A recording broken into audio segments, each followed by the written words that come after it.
Hi everyone, and welcome to day 4 of our journey through the resurrection stories of Jesus and to our book by Dave Smith, which we've been looking at. Yesterday we continued the story of Mary and the risen Jesus, and we got to the point where Jesus spoke to Mary and said, "Woman, why are you crying?"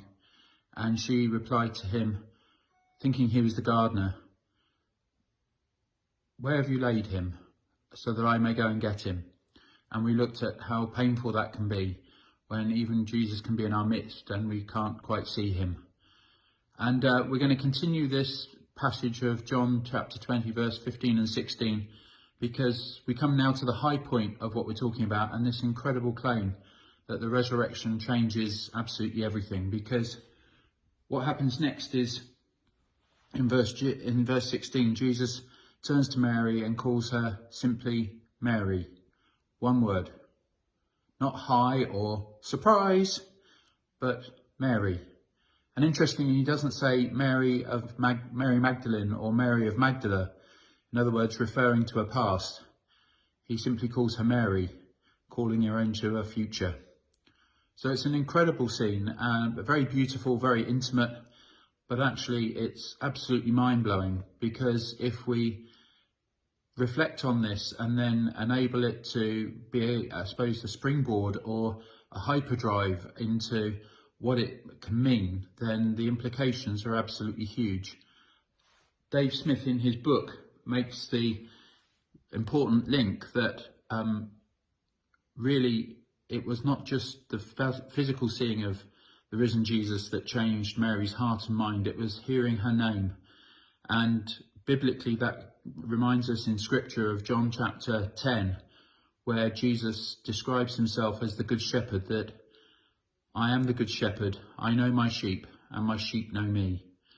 And in Middle Eastern culture, to know someone is to see them and to love them as a brother or sister, and so to know them by name. And so here is Mary then being called to being a sister of Christ into her future and of all that she can become. And this is quite incredible, really, because it goes right the way back in Christian art. This is a plate from the 3rd century. It's probably the oldest symbol and piece of Christian art that we have. And it was found in the catacombs in Rome. There's about another 120 depictions of this. And it seems to be one of the key symbols that we have of Jesus walking with us and carrying us home. And I never tire of saying that in the Middle East, one of the great images for me always is seeing the Bedouin shepherd still today walking ahead of the sheep. In our culture, we tend to drive the sheep with sheepdogs and a quad bike, but in Middle Eastern culture, Jesus and the Good Shepherd lead the sheep, calls them by name, and they follow his voice, and they're called home. And for me, that speaks into sort of what's going on at the moment, that Jesus is calling people home. There's the wonderful line just a couple of verses later in John chapter 10, verse 16, where Jesus says, I have sheep that are not of this sheepfold. They will hear my voice and they will know me, and I will call them to be one flock and one shepherd.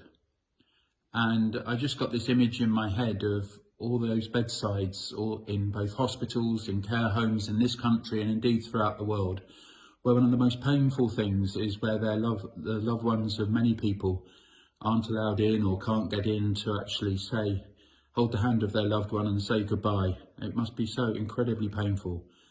And I believe Jesus is there. He's not saying goodbye, he's actually saying welcome home, and carrying these good people home to be with him.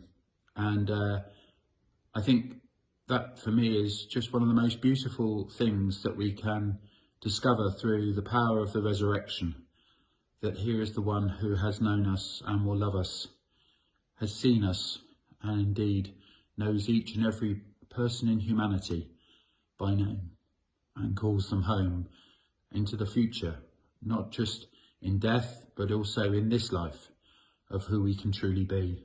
And so I close with a picture of Jesus' baptism, our baptism, maybe to be reminded of it today, that everything is a beginning. Jesus doesn't let pain and suffering be the last word. Indeed, his dream and indeed his life show us that the resurrection changes everything, and naturally it becomes a new beginning.